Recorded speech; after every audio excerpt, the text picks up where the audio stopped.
Let's talk about that incremental cost to build. We were just chatting with Seth McAllister from Maine, and he said this build, comparable to his passive home build, comparable to a brand new conventional home build, is only 6% more. Yes, forgot about that. Which is unbelievable, right? Yeah, he's done the research, right? He was relocating from New Hampshire to Maine, looked at all his building options, and found out what it was going to cost him to build his passive home compared to what it was going to cost to build a new code house from the local builder. And yeah, 6% difference. And when you factor in the savings, and you factor in that house not requiring a gas service, not requiring a propane service in his situation, being entirely electrically operated, you know, the electrical, when it comes down to it, every house is electrically operated anywhere in the developed world, right? It's important for everyone to understand that. You can operate your gas-fired furnace, propane-fired furnace does not work unless it has electricity supplied to it, right? Benefit of passive home, like Seth understands, is the heating system, cooling system. The cost of that is really the equivalent of adding an additional refrigerator to the house. So less than $100 to $150 a year for all of that heating and cooling system requirement to operate. And that's why it's a cheaper house to live in, because of no additional gas or propane utility. Instantly offsets that incremental 6% cost to build. It immediately starts, so when you move in and you sleep there the first night, it immediately begins to put money back into the investment you put in. Oh yeah, it's making you money. There's no payback. You know, people still ask, well, what's a payback? What's a payback? The payback is instant. Yeah. As soon as you move into it. You do a lot of home shows, trade shows, where you get to be a guest speaker, and you bring a presentation, and there's a Q&A portion. I've noticed that at these things, we have always got somebody that asks the question, what's the payback? And I'm assuming this is always talking about a mortgage, right? A payback on the mortgage. What is that?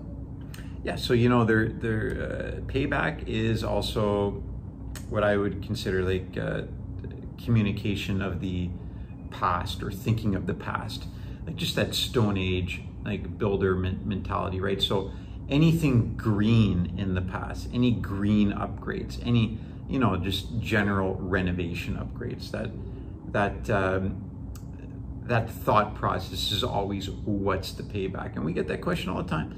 And you know, there is no payback. This is why it's an old age mindset, or uneducated mindset, because reality is there's a small incremental cost to build passive, of course, which is where the payback mentality comes into play. But that increased cost to build is instantly offset with your utility savings, with someone's utility savings. So if we do the basic math, let's say a new home is built, it comes with a $2,000 mortgage payment. The mortgage payment for the passive home, because there is a small incremental cost to build, would be closer to $2,150. But that $2,000 code built mortgage payment is going to come with a utility bill of approximately $300. The passive house is going to come with a utility bill of $150, because there's no gas or there's no propane bill attached to it. So the fundamental cost for both homes is $2,300 per month. There's zero payback. So that's what we mean. And further to that though, the passive home is, we communicate as a net positive home. It's a house that makes money. Why? Just like real estate value, energy never goes down. It always increases, right? So both homes, that code built home is proportionally going to continue to cost more and more. The costs are going to go up. The utilities are going to go up. The utilities for the passive home you know, sure, the electric utility will go up at that same rate, but since it's not connected to a gas service, whether it be natural gas or propane, that cost is not there. So it's a type of house that gets cheaper to live in every year. And, you know, furthermore, with respect to net positive and making money and how the house can make money, attach the passive home to the net metering program with a solar array. So net metering program, meaning government-sponsored programs that allow you to connect solar panels to the grid. So solar panels connected to the grid. Since the passive home is only electrically operated, you have the ability to offset your entire utility bill on the net metering program. So solar panels on the roof connected to the grid. The benefit of your passive house is a very small solar array allows the home to be net zero.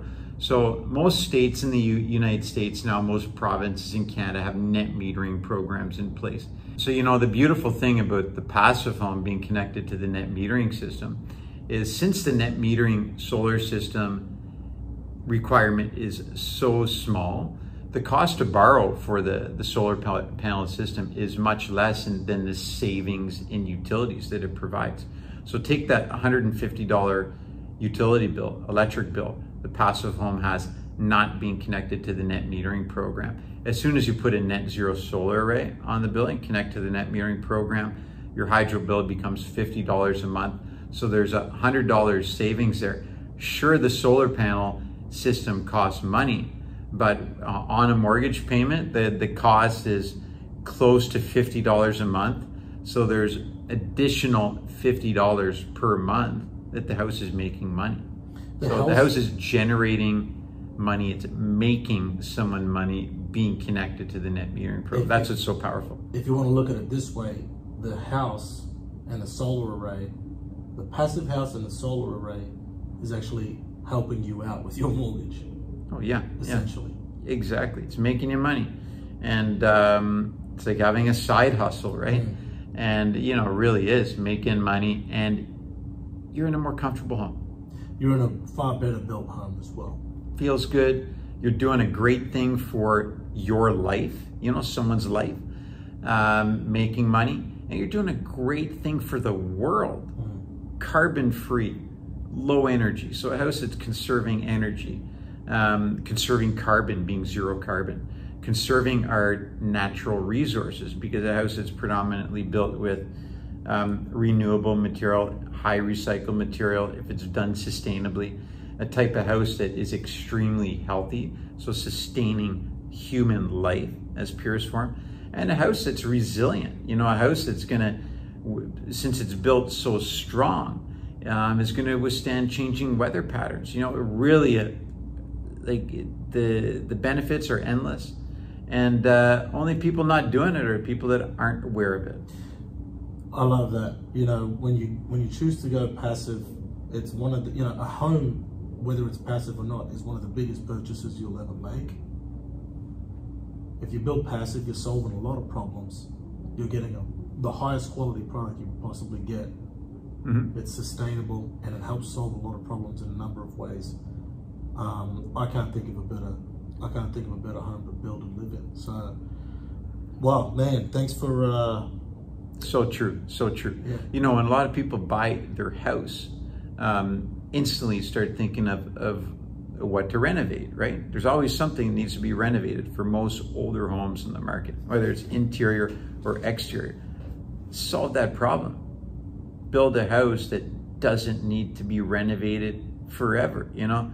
It doesn't cost a lot of money. You know, you hear a lot of builders talk, well, you know, we just, to get people in here, we just delaying the concrete countertops, the granite countertops till down the road till future renovation, so that they can be hired back at you know, renovation level. Put the countertops in there today.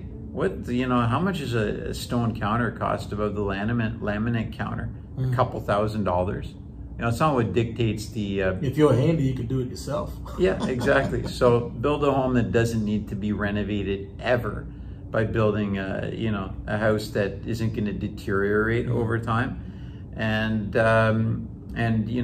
choosing responsible materials that are going to be easy to maintain and last virtually forever by doing it right.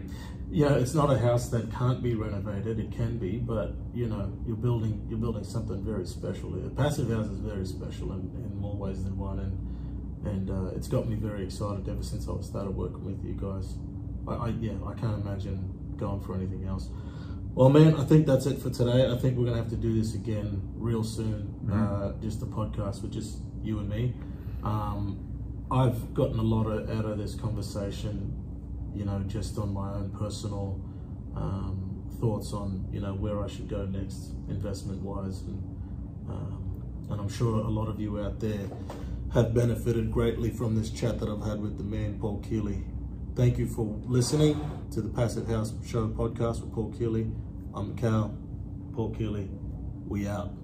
Oh, I will say one thing too. When it comes to buying a home, this is funny. You started off the conversation by saying, it actually costs more to renovate than it does than it does to build. So our saying that we've got on all of our content, a lot of our content is go passive.